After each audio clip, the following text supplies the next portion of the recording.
নমস্কাৰ star cement present election ব্ৰেকিংলৈ স্বাগতম মই অভিলাষ আৰু লৈ আহিছো এটা গুৰুত্বপূৰ্ণ খবৰ 26ৰ নিৰ্বাচনক লৈ প্ৰস্তুত হৈছে বিজেপি আৰু আজিৰ দিনটোত দিল্লীত অনুষ্ঠিত হ'ব বৈঠক গুৰুত্বপূৰ্ণ বৈঠক অনুষ্ঠিত হ'ব আৰু কাইলৈ প্ৰকাশ পাব বিজেপিৰ চূড়ান্ত প্ৰাৰ্থী তালিকা কোনে কোনে লাভ কৰিব টিকট তাৰ সন্দৰ্ভত চলিছে চৰ্চা গতিকে ডাঙৰ খবৰ কাইলৈ বিজেপিয়ে প্ৰকাশ কৰিব তালিকা আৰু হয়তো বহু কেইগৰাকী নতুন প্ৰাৰ্থীৰ মুখ প্ৰকাশ পাব বিজেপিয়ে স্পষ্টকৈ কৈছিলে মহিলা আৰু যুৱ নেতাক প্ৰাৰ্থিত্ব প্ৰদান কৰা হ'ব আৰু গতিকে কাইলৈৰ দিনটোত স্পষ্ট হৈ পৰিব কেইখন নতুন মুখ দেখিবলৈ পোৱা যাব আৰু কাইলৈ বিয়লি বিজেপিয়ে ঘোষণা কৰিব 26ৰ নিৰ্বাচনৰ কাৰণে 126টা সমষ্টিৰ প্ৰাৰ্থীৰ তালিকা আৰু এই সন্দৰ্ভত সবিশেষ লৈ অহাৰ চেষ্টা কৰিছো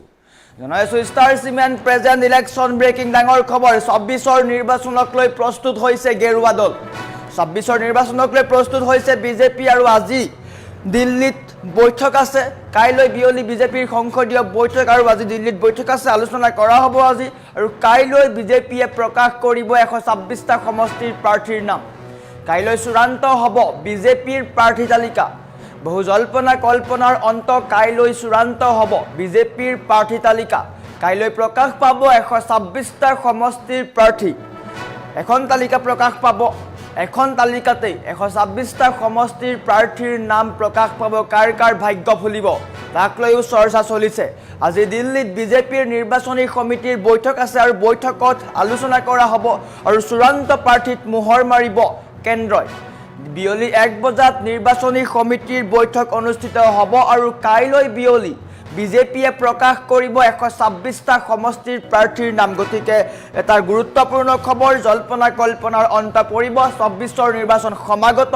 9 এপ্ৰিলত ৰাজ্যত নিৰ্বাচন হ'ব আৰু ইতিমধ্যে বিৰোধীয়ে নিজৰ প্ৰাৰ্থীৰ তালিকা ঘোষণা কৰিছে চৰ্চা চলিছিলে বিজেপিয়ে কেতিয়া প্ৰাৰ্থী তালিকা প্ৰকাশ কৰিব আৰু কাইলৈ বিয়লি বিজেপিয়ে 126টা সমষ্টিৰ প্ৰাৰ্থীৰ নাম ঘোষণা কৰিব কাৰ কাৰ ভাগ্য ফুলিব সমীক্ষা অনুসৰি স্পষ্ট হৈছে এই কথা যে বিজেপিয়ে এইবাৰ যুৱ নেতা আৰু মহিলা প্ৰাৰ্থীক প্ৰাধান্য দিব প্ৰাৰ্থিত্ব আগবঢ়াব গতিকে কেইবাখনো নতুন মুখ দেখিবলৈ পোৱা যাব বিশেষকৈ নতুন কেইবাটাও সমষ্টি আছে সেইকেইটা সমষ্টিত হয়তো বিজেপিয়ে নতুন প্ৰাৰ্থীক প্ৰক্ষেপ কৰিব গতিকে এইবাৰৰ বিধানসভা নিৰ্বাচনত বিজেপিৰ ফালৰ পৰা দেখিবলৈ পোৱা যাব কেইবাখনো নতুন মুখ চিচিবৰ গাঁও আছে উজনি অসমৰ কেইবাটাও সমষ্টি আছে চিচিবৰ গাঁৱৰ পৰা আৰম্ভ কৰি দেৰগাঁও সমষ্টিও আছে গতিকে সেইকেইটা সমষ্টিত কাক কাক প্ৰাৰ্থিত্ব দিয়া হ'ব তাক লৈও কিন্তু চৰ্চা চলিছে গতিকে বিজেপিয়ে কাইলৈ দিনটোত কাক কাক টিকট দিব স্পষ্ট হৈ পৰিব হয়তো কেইবাখনো পুৰণা মুখ লুকাব তাৰ বিপৰীতে নতুন কেইবাখনো মুখ দেখিবলৈ পোৱা যাব 26ৰ বিধানসভা নিৰ্বাচনক কেন্দ্ৰ কৰি ৰাজ্যিক ৰাজনীতি তুংগত হৈ পৰিছে বিশেষকৈ শাসকীয় দল বিজেপিৰ তৎপৰতা দেখিবলৈ পোৱা গৈছে বিজেপিয়ে তৎপৰতা অত্যধিক কৰিছে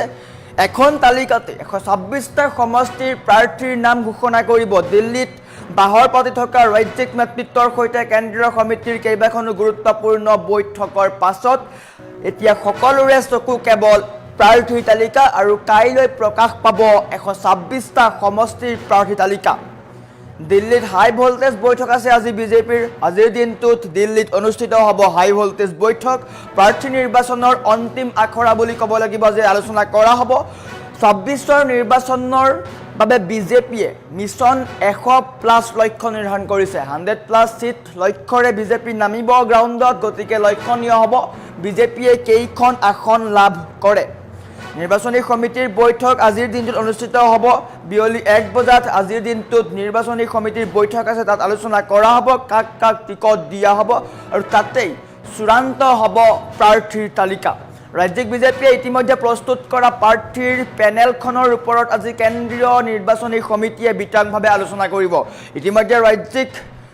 বিজেপিয়ে ইতিমধ্যে প্ৰাৰ্থী তালিকা দিছে আৰু তাত আলোচনা কৰা হ'ব কাক কাক টিকট দিয়া হ'ব বিশেষকৈ যিবোৰ সমষ্টিত একাধিক প্ৰবল দাবীদাৰ আছে সেইসমূহৰ ওপৰত আজি চূড়ান্ত সিদ্ধান্ত লোৱা হ'ব পাৰে গতিকে বিশেষকৈ উজনি অসমৰ গোলাঘাটৰ পৰা আৰম্ভ কৰি যোৰহাট জিলাতো কিন্তু কেইবাটাও সমষ্টি আছে আৰু বিশেষকৈ যোৰহাটৰ তিয়কৰ পৰা আৰম্ভ কৰি মৰিয়নি সমষ্টি যোৰহাট সমষ্টি সেই আটাইকেইটা সমষ্টিত লক্ষণীয় তাৰ উপৰিও উত্তৰ অসমৰ লখিমপুৰ বিহপুৰীয়া ৰঙানদী এইকেইটা সমষ্টিও কিন্তু অত্যন্ত গুৰুত্বপূৰ্ণ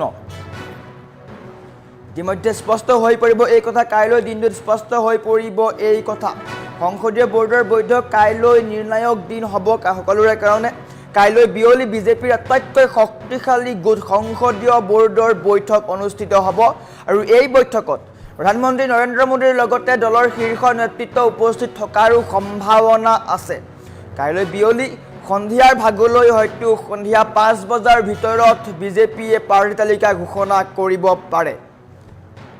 এইবাৰৰ প্ৰাৰ্থী তালিকাত কি থাকিব পাৰে তাক লৈও চৰ্চা চলিছে এইবাৰৰ তালিকাত দেখা যাব কেইবাটাও আমূল পৰিৱৰ্তন নতুন মুখৰ অগ্ৰাধিকাৰ প্ৰথম কথা